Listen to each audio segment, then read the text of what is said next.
दरवाजा क्यों बंद किया? बात करनी है इसलिए। मुझे कोई बात नहीं करनी। जाने दो मुझे। आज तुम्हें कहीं नहीं जाने दूंगा। तुम मुझ पर जोर नहीं डाल सकते। तो क्या केवल तुम जोर डाल सकती हो? मैंने किसी पर जोर नहीं डाला। लाज नहीं आती तुम्हें? एक पराई स्त्री पे जोर डालते हो? इतने नीचे गिर गए हो तुम? हाँ, इतना नीचे गिर गया हूं कि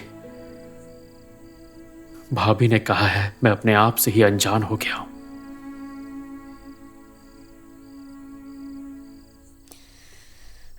बहुत लायक बन गई हो ना? देखो मेरी तरफ। मैंने कहा देखो मेरी तरफ। क्यों देखूं बताओ? कुछ दिन बाद तुम्हारा ब्याह है। इस तरह किसी और के साथ कमरा बंद करके मुझे क्यों बदनाम कर रहे हो तुम? वो विवाह तो हो ही नहीं सकता। क्यों नहीं हो सकता? सब कुछ तय हो सकता है। तुम ब्याह करने के लिए मां को यहां ले आ सकते हो, परंतु ब्याह नहीं हो सकता। नहीं, नहीं हो सकता। मेरी मत मारी गई थी। मेरे मन के गलियारों में अंधेरा छा गया था। मैं भूल गया था कि बरसों पहले शिवरात्रि के दिन इसी कमरे में एक लड़की ने मुझे माला पहनाई थी, और पलट के मैंने भी उसे माला पहनाई थी। मैं स्वयं ही अपने जीवन का शत्रु बन बैठा था। मैंने अस्वीकार करना चाहा कि मैं विवाहित हूं, मेरी पत्नी है। नहीं, तुम कहीं नहीं जाओगी।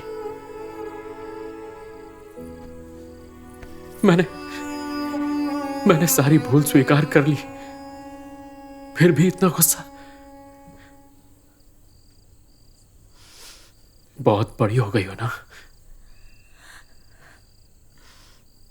अपने आप ही बहुत कुछ तय कर लिया। घर बेचकर चली जाओगी? मेरे विवाह से पहले चली जाओगी? यदि आदेश करो तो तुम्हारा ब्याह भी देखकर जाऊंगी, विवाह का भोज भी खाकर जाऊंगी।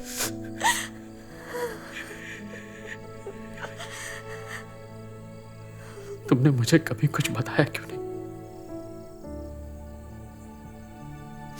क्यों अपने मुंह को सील लिया था? तुम्हें ही तो पता था। सबसे पहले तुम्हारे पास ही गई थी, तुमसे मिन्नत करने गई थी।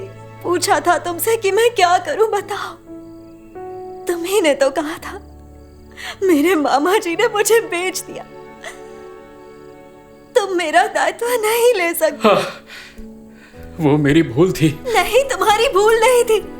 तुम्हें पता था मामा जी ऐसे इंसान नहीं थे, तब भी तुमने उस दिन झूठ को सच मानना चाहा और तुमने माना भी। कोई भूल नहीं, जानबूझकर किया तुमने। हो सकता है।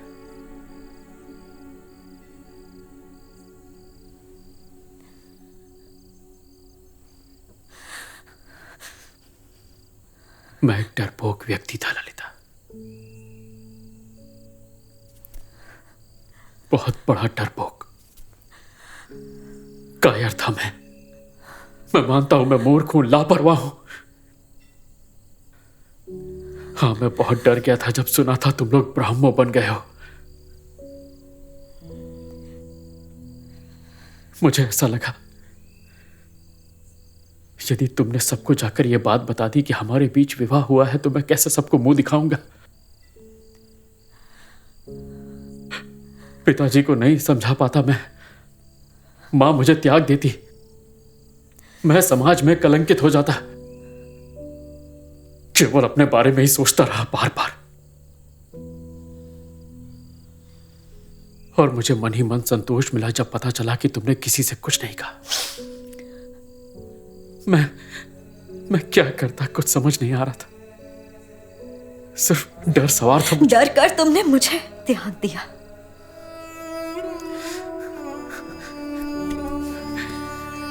मुझे क्षमा कर दो ललिता। मैंने तुम्हारे विश्वास की मर्यादा नहीं रखी, तुम्हें अपमानित किया बार बार। उसके बाद जब पता चला कि गिरीन बाबू तुम्हारे साथ नहीं। पता चला? पता चलने पे क्या किया? उसे ही सच मान लिया। मन ही मन सोचा कि वाह, अच्छा ही हुआ। चलो, ललिता से पीछा छूटा। मुझे बिल्कुल मत छूना तुम। स्टेशन पर क्या कह के अपमानित किया था? पराई स्त्री से बात करना तुम्हारे सिद्धांतों के खिलाफ है। तुम्हें जो पता है तुम उसी को सच मान लो। मैं पराई स्त्री बनकर ही रह जाऊंगी।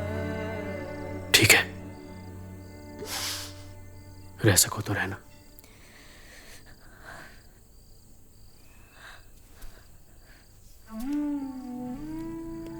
मैं किसी और को इस घर में ले आऊंगा। कोई और इस कमरे को सजाकर संवार के रखेगी। किसी और के पल्लू से अलमारी की चाबी बांध दूंगा। कोई और गणित में गलती करेगी तो मैं उसे सुधार दूंगा। मैं फिर से विलायती पोशाक पहनूंगा। ला ही सकते हो, परंतु विलायती पोशाक में तुम बहुत बुरे दिखते हो।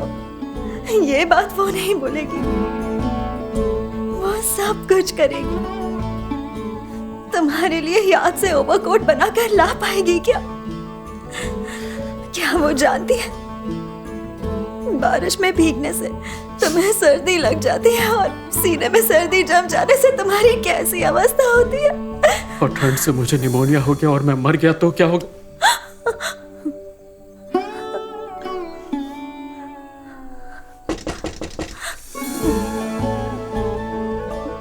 देवर जी, ओ देवर जी, एक पराई स्त्री के साथ कब तक कमरा बंद करके अंदर रहोगे? दरवाजा खोलो। देवर जी, ऐसे कब तक एक पराई स्त्री के साथ बंद कमरे में रहोगे? यदि लोगों को पता चल गया तो कहीं मुंह दिखाने के लायक नहीं रहेंगे। ये क्या हो गया? कमरे में तो आंसुओं की बाढ़ आई हुई है। नीचे चलो तुम दोनों माँ के पास। माँ दोनों के लिए लाठी लेकर प्रतीक्षा कर रही है। आओ।